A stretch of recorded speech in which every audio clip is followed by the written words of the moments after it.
yaakaar naa maam góor gi jaay na ci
Thank you.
Khalifa Sall te yemale wu ko kenn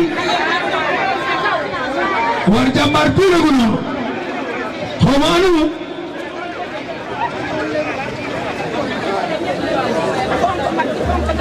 Monsieur le Président Khalifa Ababacar Sall, Monsieur le coordonnateur du mouvement des anciens pionniers étudiants arabisants socialistes, Mesdames et Messieurs les coordonnateurs de base de la plateforme Taxawu Sénégal, Mesdames et Messieurs les élus de Taxawu Sénégal, chers camarades, coordonnateurs des entités, mouvements et partis alliés, je voudrais, Mesdames et Messieurs, vous dire combien j'apprécie cette occasion d'une importance capitale de pouvoir vous rencontrer, vous les membres de l'Amicale des Anciens.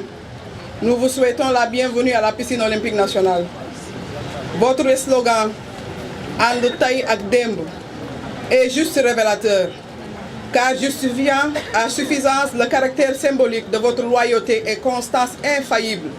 Vous êtes donc l'incarnation des vertus cardinales, rares de nos jours, dans le landerneau politique sénégalais. Votre thème, bâtir une nation autour de l'humain, exprime nettement que vous êtes les repères et la lumière de Taxawu Sénégal. À travers cette expression, vous enseignez que la politique n'est pas une activité aux allures du mercantilisme, mais elle demeure plutôt un sacerdoce qui place celui qui l'incarne au-dessus de tout.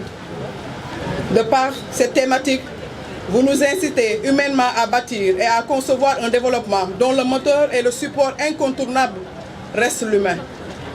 Bravo pour cette clairvoyance. Merci d'avoir choisi d'être toujours aux côtés du président Khalifa Ababacar Sall. Rassurez-vous, c'est le chemin de la vérité.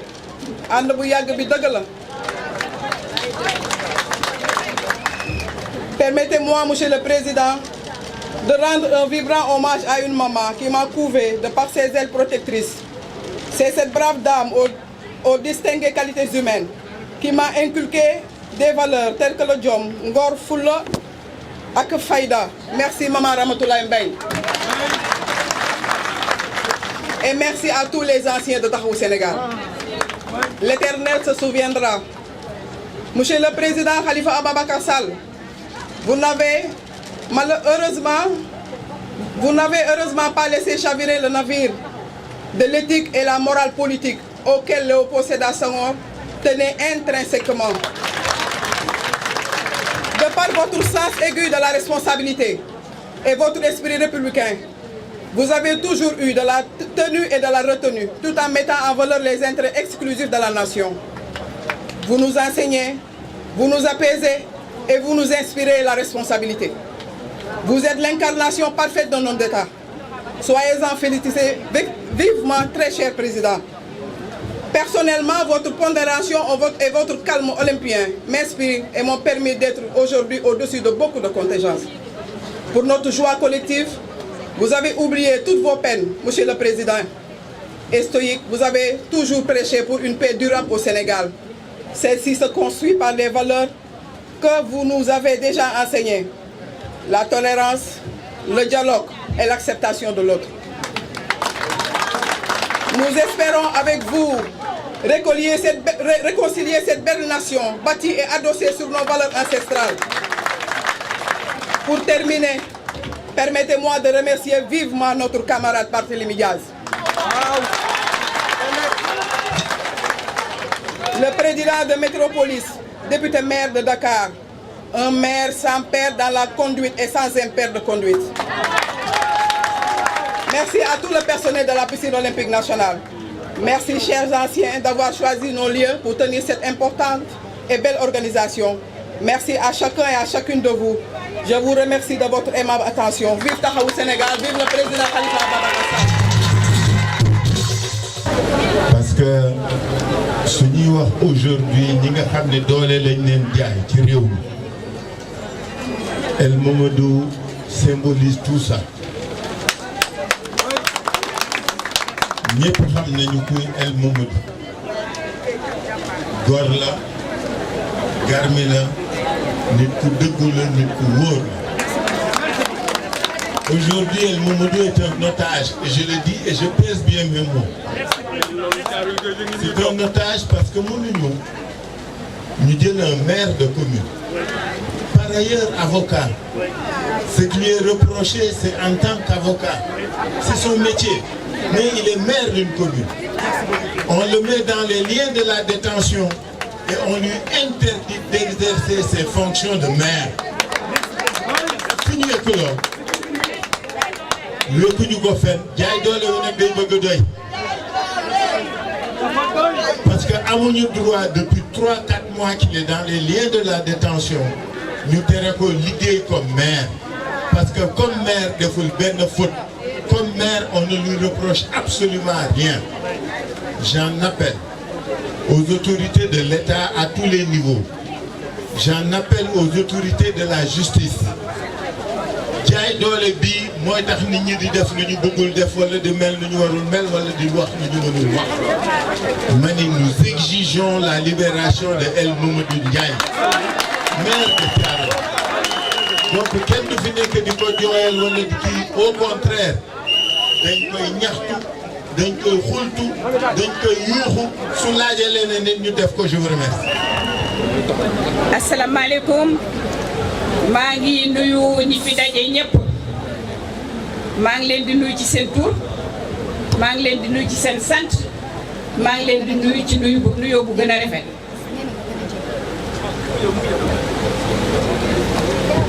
may wax ne bala may commencer discours bi le président Khalifa Ababacar Sall, fils du Parti socialiste, héritier naturel du Parti socialiste, ndaje tey bi wane na ko parce que ndaje tey bi dafa rappeler au président Khalifa Ababacar Sall rappeler ñu fi toog ñëpp les grands rendez-vous du Parti socialiste.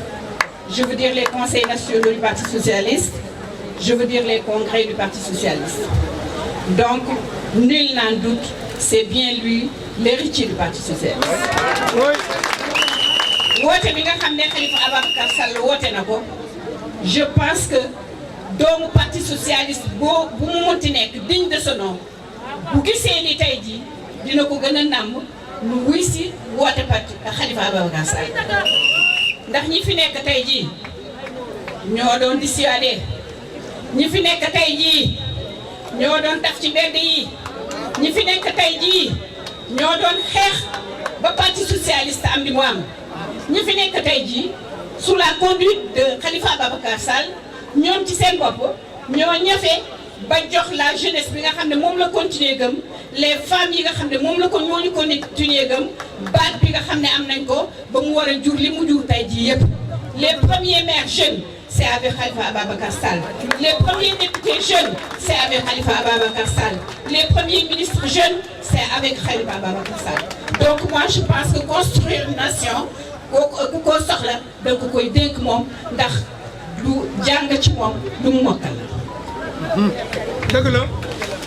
may wax ni nag ngeen permettre ba ma ñëw nag ci discours bi. Monsieur Khalifa Ababacar Sall, président de Taxawu Sénégal, Monsieur Barthélémy Diaz, Monsieur Barthélémy Toye Diaz, député maire de la ville de Dakar, Madame la directrice donc de la piscine olympique, Mesdames, Messieurs les représentants des mouvements affiliés à Taxawu Sénégal, chers invités, en vos rangs, grades, titres et qualités, Mesdames, Messieurs les délégués départementaux. 96 lunes se sont succédées et la présente s'annonce aujourd'hui dans une atmosphère préélectorale assez chargée. Plusieurs mois de travaux préparatoires intenses, depuis précisément 2015, dans les bureaux de notre camarade le doyen Sori Soiré, koo xam ne xaritu Khalifa Ababacar Sall, frère Khalifa Ababacar Sall, il est prêt à tout pour la réussite de Khalifa Ababacar Sall. Donc c'est dans son bureau que se passaient effectivement tous ces travaux. Au building communal, avec l'initiative de notre regretté feu Wagan Faye, paix à son âme. Nous voici alors devant un rendez-vous important de l'histoire politique de Tahoe Sénégal qui s'écrit en lettres de noblesse. C'est pour moi alors un grand plaisir et un honneur de m'adresser devant cette auguste assemblée pour prononcer ce message dans la perspective de la tenue de l'Assemblée générale constitutive de l'amicale des anciens des mouvements de jeunesse, étudiants, pionniers et arabisants socialistes. C'est un moment de témoignage d'un long compagnonnage, dans l'engagement militant et la fidélité d'une amitié fraternelle. Aujourd'hui, il s'agit d'un devoir de renouveler notre détermination à accompagner le président Khalifa Ababacar Sall jusqu'à son installation à la magistrature suprême au soir du 25 février pour reconstruire un autre Sénégal dont l'humain sera placé au cœur des politiques publiques.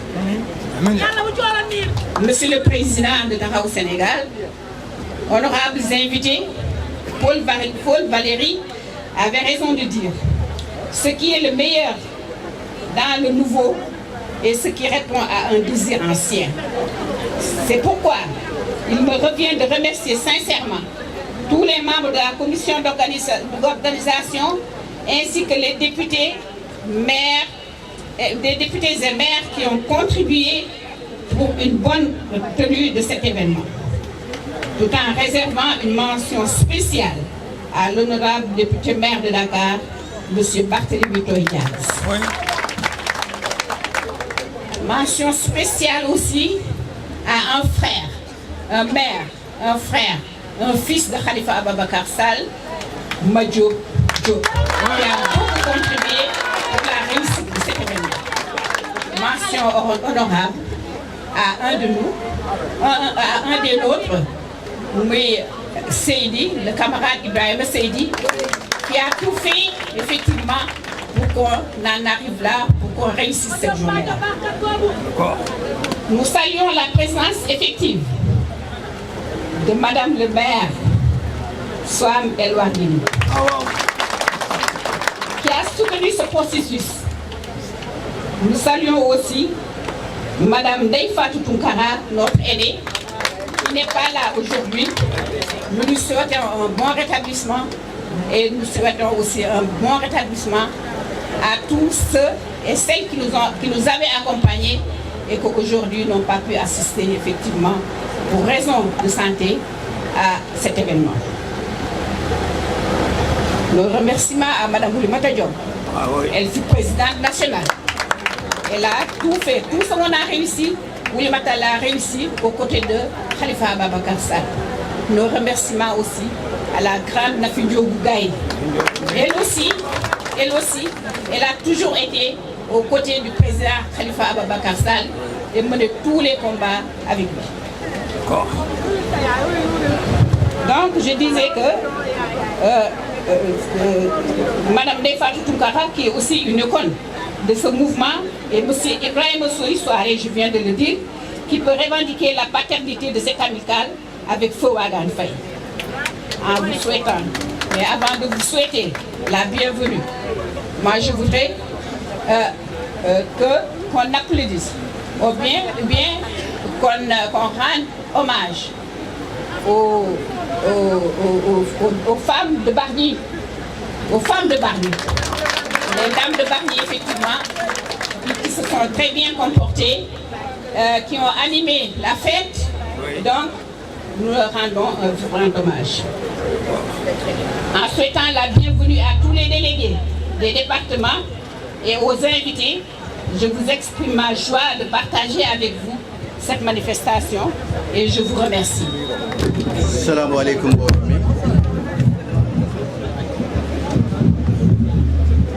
Ku nekk ñu ngi lay nuyu ci sa tur ak sa sant di am mbégte lool tey ci daje bi muy daje bu historique ndax ñii fi nekk ñëpp daje fi tey ku ci nekk boo seetee lu mu néew lu mu ànd ak Khalifa Ababacar Sall 30 ans la ñooñu la yàlla dajale fii tey ñu créé benn kuréel bu tudd àndu démb yàlla defit ñu dolli ci àndu démb ak tey àndu démb ñun la woon waaye tey suñu xarit suñu ay doom suñu ay jarbaat ñoo yor léegi mairie yi ñoo yor lépp muy àndu démb ak tey sëñ Babacar Sy daan na wax ne soppul ànd bi nga xamante ne àndu magu kese la soppul it ànd bi nga xamante ne àndu gone kese la dafa bëgg gone yi ak mag ñi booloo comme ça lu ñu song mën ko daan. Monsieur le Président Khalifa Ababacar Sall, Monsieur Barthélémy Toye Dias, maire de la ville de Dakar, Madame Soham El Wardini, maire, Mesdames, Messieurs les députés, maires, honorables députés et maires de Taxawu Sénégal, Madame la directrice de la piscine olympique, Mesdames, Messieurs les représentants des mouvements affiliés à Taxawu Sénégal,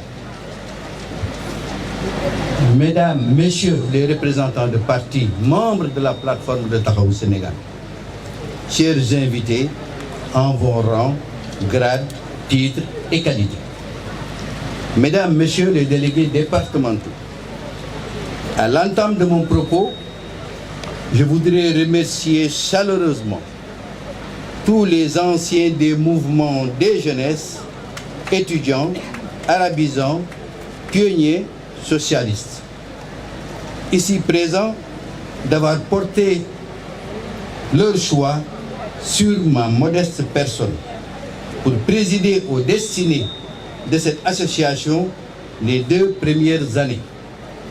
Je leur serai gré pour cette confiance et m'évertuerai durant mon mandat de ne point les décevoir en m'engageant à la réalisation des objectifs de notre organisation.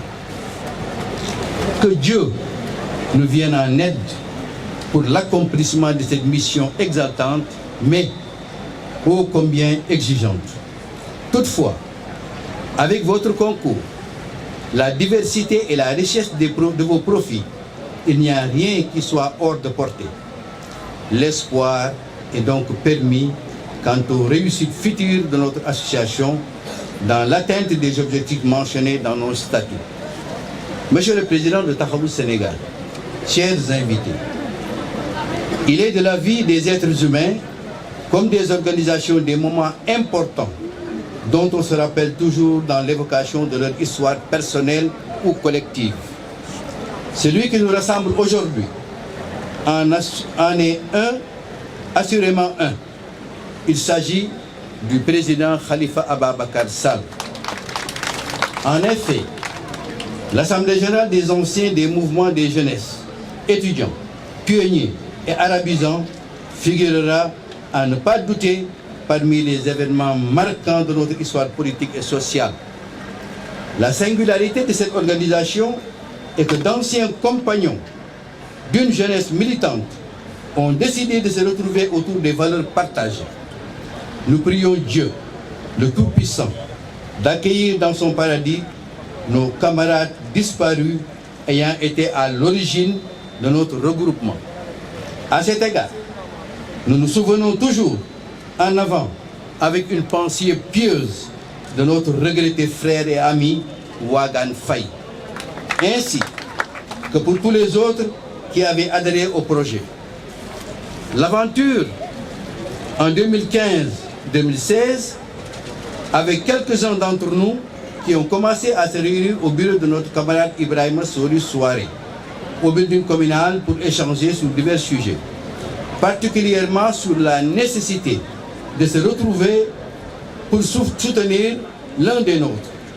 Le président Khalifa Ababacar Sall, dans ses divergences d'alors avec le Parti socialiste, mais surtout pour la défense de l'héritage socialiste, qu'il incarnait plus que quiconque dans cette formation politique.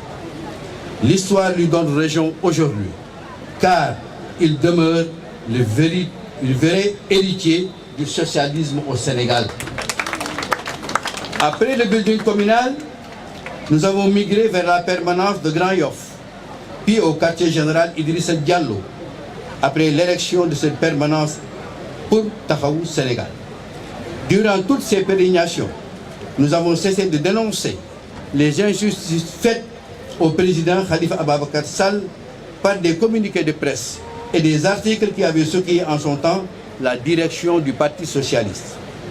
Nous avons également donné notre point de vue sur son avenir politique, tout en faisant des propositions sur les différentes options qui s'offraient à lui.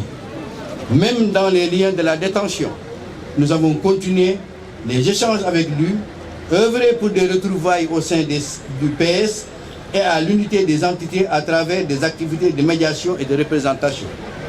Mesdames, Messieurs, honorables invités, si nous avons consacré tant de sacrifices et d'efforts pour la viabilité de l'amicale, c'est parce que nous sommes convaincus que le jeu en vaut la chandelle.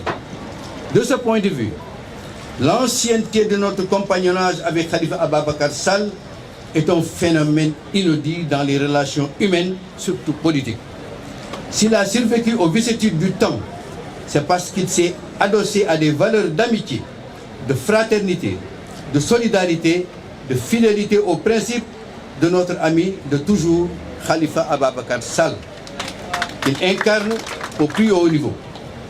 Et nous sommes convaincus que son expérience d'homme d'État, ses qualités humaines et sa vision progressiste en font le candidat idéal pour rebâtir un nouveau contrat social autour de l'humain dont notre pays a tant besoin.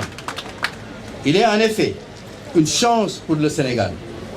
Et nous devons, nous, de sa génération, l'accompagner dans la réalisation de son projet politique, qu'il entend élaborer par une démarche inclusive et participative, afin que cette offre politique qui met l'humain au cœur des politiques publiques débouche sur la réconciliation, la prospérité et la solidarité dans un Sénégal nouveau de justice, de paix, de développement économique, social partagé. Mesdames, Messieurs, honorables invités, je ne saurais terminer mon allocution sans remercier au nom de tous les anciens des mouvements des jeunesses, étudiants, pionniers et arabisants socialistes. Notre frère et ami Khalifa Ababacar Sall, pour sa présence aujourd'hui à nos côtés, malgré son agenda chargé, que nous savons tout chargé, pour qui le connaît, cela n'a rien d'étonnant. Il est de nôtre. Et rien de ce qui nous concerne ne lui est étranger. Nous voudrions également réitérer ici notre gratitude à toutes les entités de Taxawu Sénégal qui ont positivement répondu à notre invitation que 2024, soit avec l'élection de notre camarade président Khalifa Ababacar Sall à la magistrature suprême de notre pays, le couronnement des immenses sacrifices consentis des années durant pour la réalisation de cet objectif politique. loolu moo doon donc ci tënk li nga xamante ne wax nañ ko ci nasaraan gannaaw loolu ñu war a wax ne leen ne li nga xamante ne moo ñu fi dajale du hasard ndax dañu ànd ñeent fukk ba juróom fukki at ñoo defandoo lépp bu ñu déggee tey nit ñi dëkkal Khalifa Ababacar Sall fi ñu ko dëkkul dañu laajul ñun ñi nga xamante ne ñoo àndoon ak moom. nit ku gore la nit ku dëggu la nit ku yaatu la nit ku muñ la nit ku dimbali am ñi nga xamante ne mooy nawle bi nit ku ànd ak ñoom ci àndu nawle àndu ngor àndu sutura loolu moo tax ñun bu ñu xoolee li nga xamante ne foofu la ñu jaar ba léegi ñu jàpp ci moom ànd ak moom yàlla nag mooy dogal yàlla dogal na ne tey ren 2024 candidat la moo tax ñun ñëpp ku ci nekk loo jàppoon ak foo nekkoon da nga ko bàyyi ñëw fekk si ko pour mu jàppale ñu ndax ñu mun ko jiital mu jiital réew mi ñu ngi gërëm nag di sant ñëpp et particulièrement ñi nga xamante ne entité wu taxawu Sénégal lañu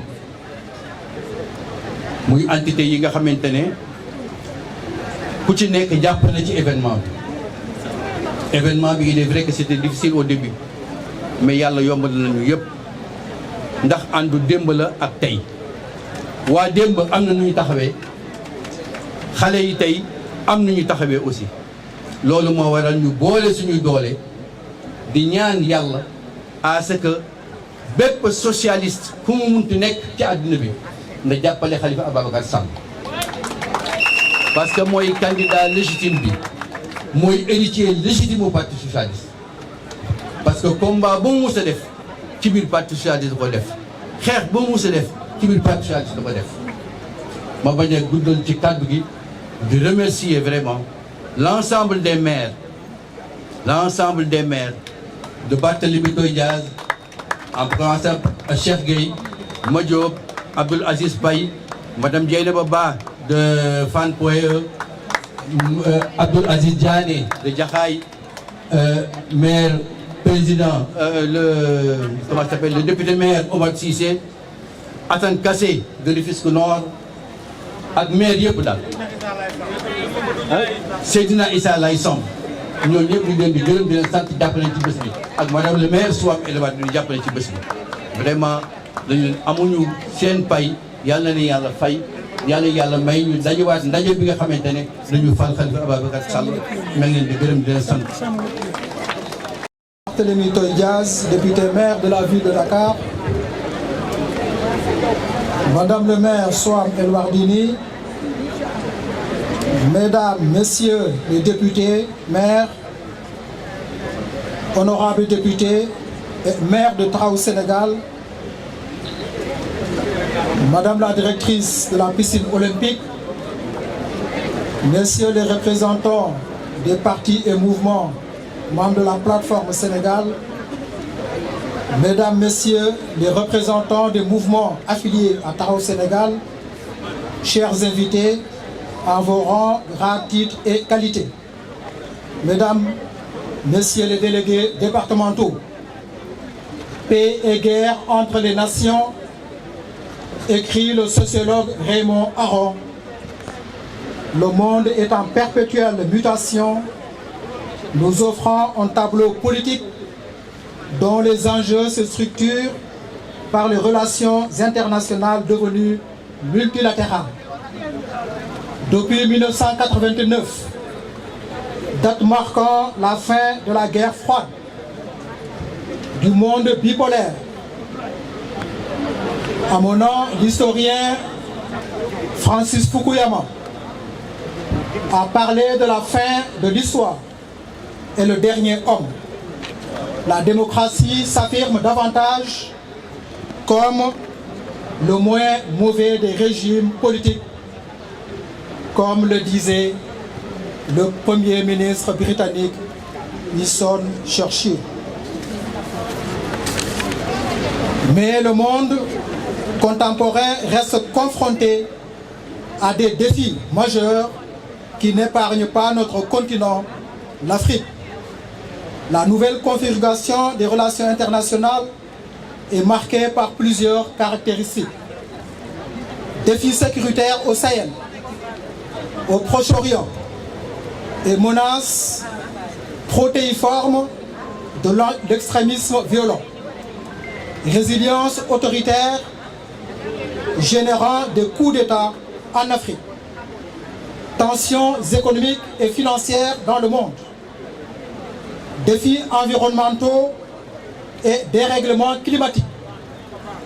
crise de la gouvernance, échec des politiques de jeunesse, entraînant un phénomène migratoire de jeunes qui bravent les redoutables vagues de l'Atlantique pour aller ailleurs. Crise des valeurs s'identifiant à une cité des paradis perdus, entorse à l'état de droit et aux principes et lois fondamentaux de la République. C'est ce magma, à l'image de poudrière, qui conforte la pensée du président Wilson, comprendre le monde pour le changer. Pour ce faire, il faut être dans la posture des grands hommes qui ont été témoins de l'histoire de notre État.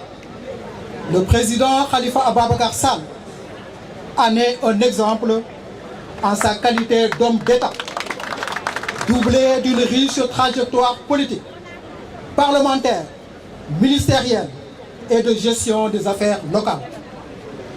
Le Sénégal traverse une situation de tension politique latente. Les clameurs populaires enregistrées lors des tournées Motali Yéné en attestent. La démarche inclusive et participative qui sous-tend la co-construction de votre projet de société montre que vous avez compris le Sénégal pour le changer.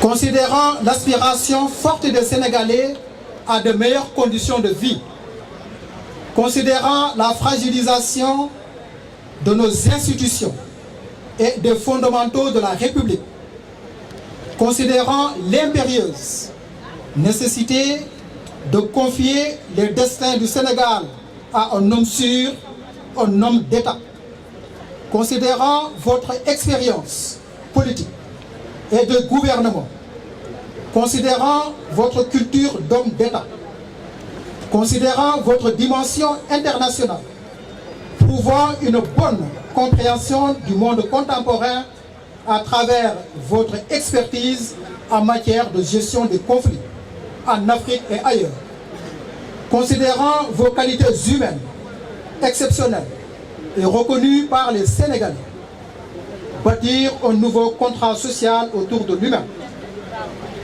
ouvre une page nouvelle d'espoir pour les Sénégalais, car vous incarnez la seule alternative crédible.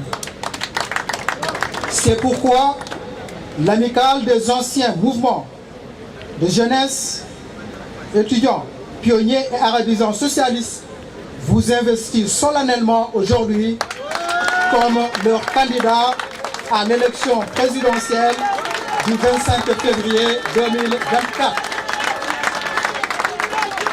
Pour sauver l'héritage socialiste, réconcilier la nation sénégalaise, restaurer, rassurer les Sénégalais, reconstruire l'état de droit pour un Sénégal juste, solidaire et prospère.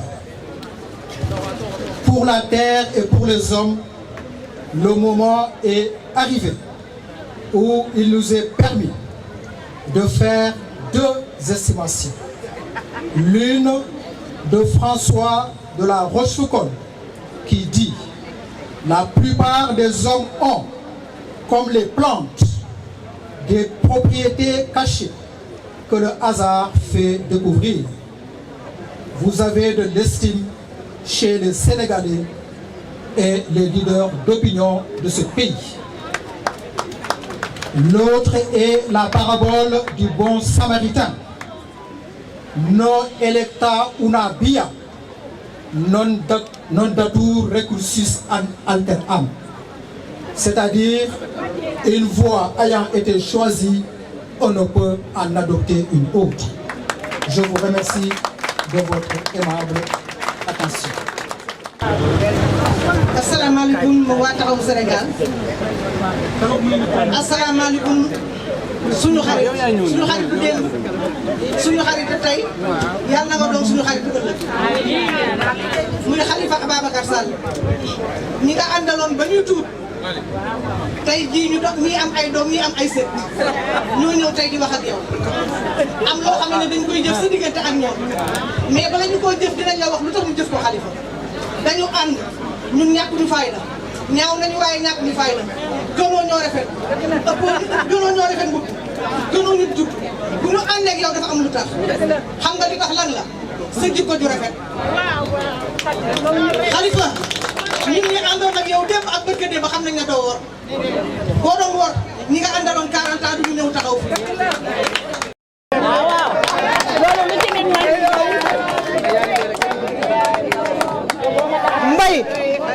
mbay yaa ñu doy gëj Khalifa Ababacar Sy bu sa turandoo yàlla na la topp ba pale ba waaye bu la toppee ba pale ba ñun ñi fi yëpp ànd ak yow yàlla nañ ko fekkee yàlla nañ ko tal yàlla nañ ko bokk yàlla nañu jig looloo tax jigéen ñi nga xamee ne at waa taxawaay àndu démb ñoo dajale 5 millions ñëw def ko ci caution bi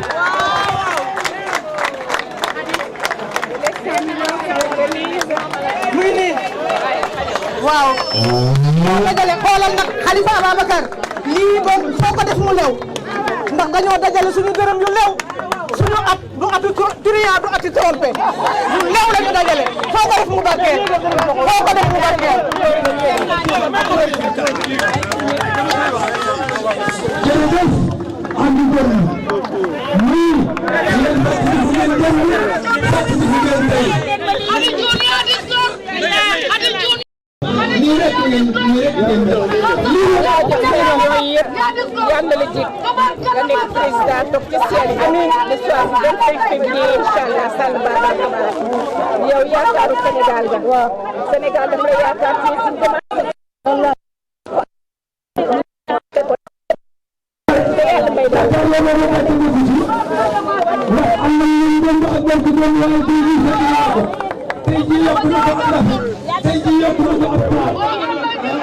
boo kii àndi démb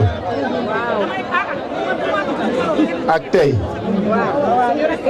ma yokk ci ak ëllëg voilà dañu ànd démb dañu àndoon démb ànd tey te fas yéene continuer dem ëllëg ensemble maa ngi gërëm ku nekk ci turam ak santam gannaaw ba ñu sant yàlla julli ci yonent bi may ñu fekke lii nag mu doon loo xam ne lu rëy la pour chacun et chacune pour chacune et chacun de nous parce que ñi fi wax ñëpp wax nañ ko ma kontaan trop ci ñi fi nekk tey ngeen tudd ñëpp fàtte na koo xam ne àndu démb la moom Seydi ma nga déedéet du Seydi ma nga nale seen ginnaaw dama ni kii àndu démb la woon xamu leen ki may wax borom chemise carrelé bële nga xam ne dafa ànd ak ñun ci góor ak nawle waxuma Bassirou Tall c'est le secrétaire général de la LD Debout doonoon jeunesse socialiste ànd ak yéen ba ngeen di doon jeunesse socialiste moom la doonoon nu mu tudda MDJ yéen a ngi fàttaliku waa UJDAN ak waa MDJ UJDAN moo doon PIT MDJ moo doon LDMPT ñu defandoo lépp demandoo Pyongyang demandoo Moscou demandoo Havane demandoo Addis Abeba wër adduna beeg ñoom te muy kooku àndu gor la et pourtant faruñu woon bokkuñu woon c'était des adversaires du Parti socialiste mais les jeunesses politiques yi ñu doonoon xam ni Sénégal rek amoon solo dañ daan dem ba bitim réew ku nekk défendre sa position loolu moo war tax tey suñu doomu ndey bi suñu xarit bi nekk secrétaire général LDMPT Debout doon seen moroom nag parce que li ñu xeex Parti socialiste réussir uñ ko ñoom dañ ko réussir aujourd'hui moom mooy secrétaire général LD Debout moo doon na Ablaye Bathily moo remplacé ñoom Cheikh Soko ñii kii li mu doon il faut ngeen di ko inspiré wu te mi ngi nii toog nekk ci wetu nag sama ngoone mi may dul tudd voilà donc vraiment dama ko bëggoon présenter parce que dafa ñëw toog fekke te teewaayam fii tey dafa wane li nga xam ni moom mooy spectre plateforme taxawu Sénégal gis nga élection yi ñu jëm te fas yéene ko gagné incha allah dañu ci ànd ak des femmes et des hommes de valeur yoo xam ni dañu bokk gëm-gëm bokk pas-pas ni Sénégalu tey gii kii le Sénégal de tous les possibles mën nañ ko defar ñun ñëpp su fekkee gëm nañu fi ñu jëm gëm nañu suñu bopp gëm nañ li ñuy def gëm nañu li ñuy jëfe gëm nañu fi ñu merci beaucoup. merci ba tàccu leen. may wax ne maa ngi gërëm bu baax waa àndu démb di gërëm bu baax nag leaderu tey yi parce que nag taxaw damay wax toujours socialiste yi ni leen taxawu du socialiste rek bu ko kenn fàtte taxawu plateforme la boo xam ni ce sont ay partis de gauche des mouvements de la société civile des identités remarquables ak i góor ak i nawle yoo xam ne dañu ñëw ànd ak ñun ngir Sénégal rek buñ koy fàtte mukk ñun socialiste yi ma ni dañuy egg incha allah mais dañuy ànd ñun ñëpp il faut ñu gëm ko suñu ko gëmee rek dana yomb ma ni yéen waa àndu démb lépp lu yàgg rek dëgg la lu yàgg dëgg la moo tax ma di leen gërëm di leen sant bu baax ñun suñu particularité bi ñuy dugg ci politique du pour suñu bopp defuñu politique ngir ñun dafa amoon ngëm-ngëm am yaakaar am yéene am fu ñu jëm pour suñu réew moo tax ñu doon dara ñu am dara ñu bañ nekk dara on s'en foutait pas mal ce qui était important c'est de réussir l'objectif pour lequel on était engagé. On est entré en politique en épousant un idéal. On est entré en politique parce que nous partagions une certaine idée du Sénégal. Nous sommes entrés en politique parce que des hommes comme Senghor, comme Ablaye Bathily, comme Ablaye Wade, comme Majhemout Diop et autres, dañu gëmoon dans leurs diverses appréciations, orientations et choix que Sénégal rek ñu ñor. te Sénégal lu démb ak bu tey ñun ñii ñoo koy defar. En tout cas bii di ñëw moom ñun la ñun porte rek may wax ne dañu kontaan parce que nag duggeeku noonu politique moo tax ñun duñu ay politiciens nous sommes des militants dans Taxawu Sénégal suñu bopp amaluñu solo lu ñu am wala lu ñu doon du looloo moo am solo mani nos jeunes députés viennent de nous le prouver je leur rends hommage dañu dëddu ay poste dañu dëddu xaalis ngir li ñu gëm ngir li ñu gëm dafa am lu ñu gëm moo tax ba ñu gisul seen bopp te lañ leen bëgg a teg ñu deñ ko je les soutiens je les appuie je suis d'accord avec eux nee naa leen dana metti dana jafe mais xam leen ni ba ngeen di ñëw foogu leen woon ne di nga ko doon su ngeen di génn di ngeen yóbbaale dara yàlla na ngeen yóbbaale dara loolu la am solo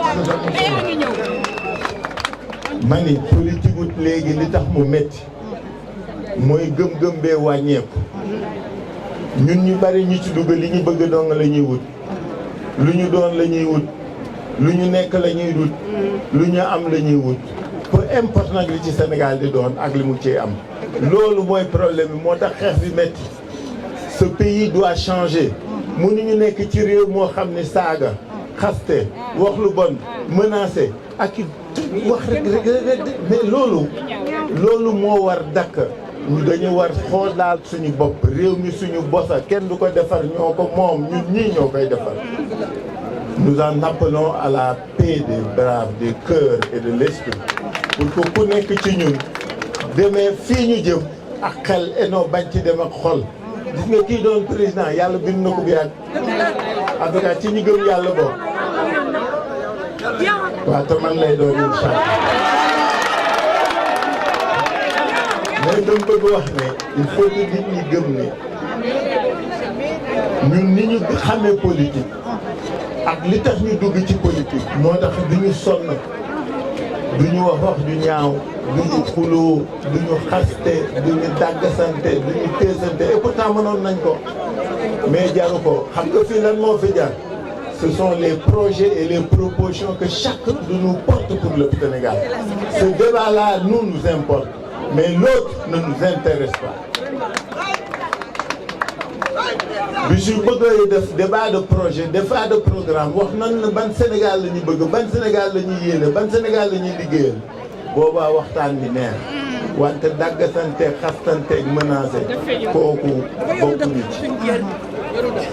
Donc je voudrais vraiment tey que l'on comprenne que Sénégal moo ñu ñor Sénégal moo ñu tax jóg Sénégal la ñu itteel ce Sénégal-là man Khalifa Sall je suis très bien placé pour le diriger ëllëg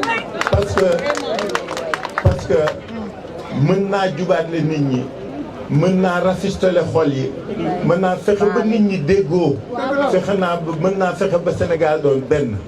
Nous avons envie, nous proposons une nation réconciliée, une nation rassemblée, une nation rassérénée, une nation de paix où chaque citoyen trouvera sa place et jouera sa partition.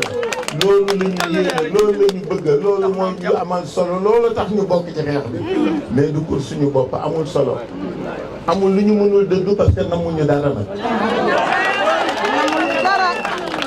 amul lu ñu mënul dëddu parce que namuñu dara et ça c'est vrai. loolu moo am solo xam nga àdduna day toll foofu am na ku la xamul nga xam sa bopp yow ku waxul sa bopp na nga wax sa bopp yow loolu am solo nag.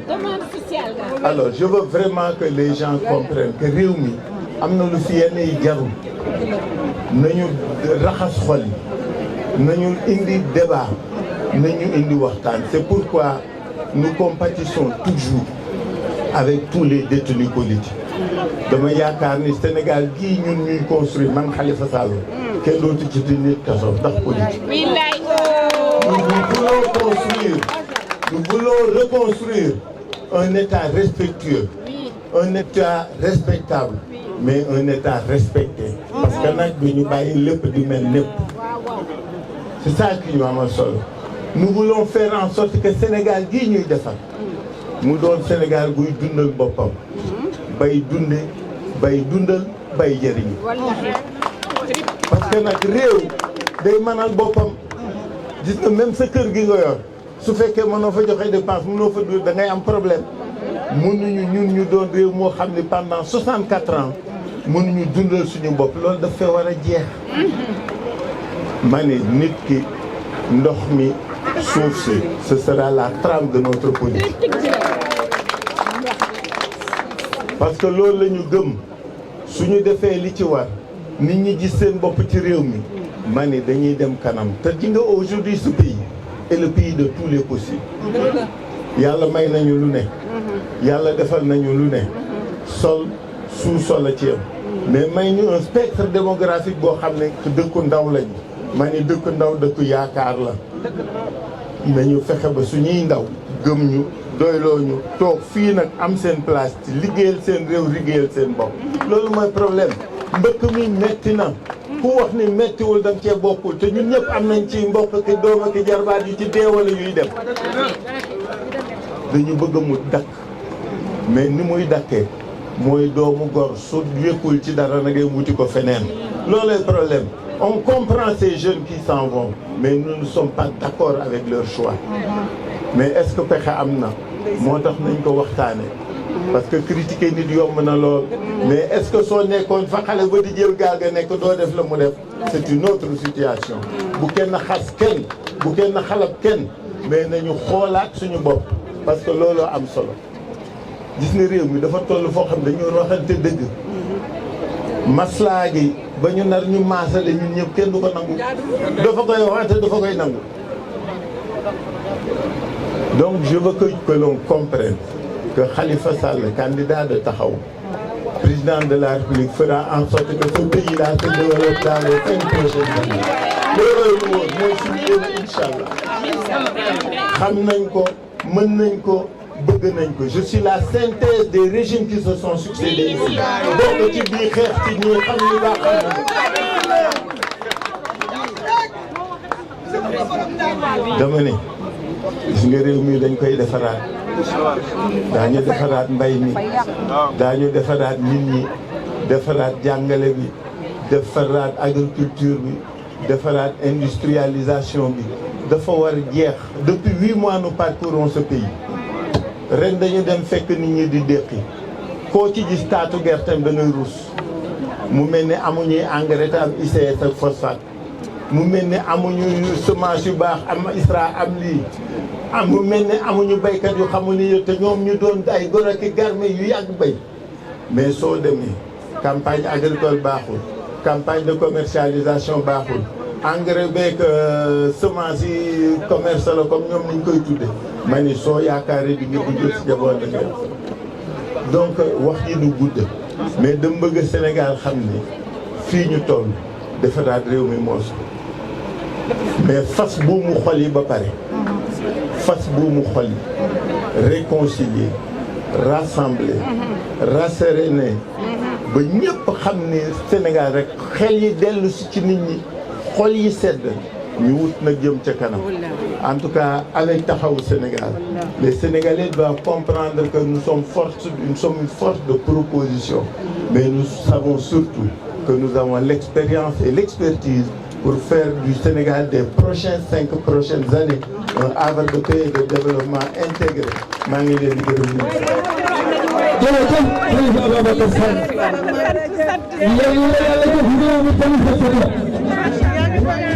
jërëjëf Sall jërëjëf Sall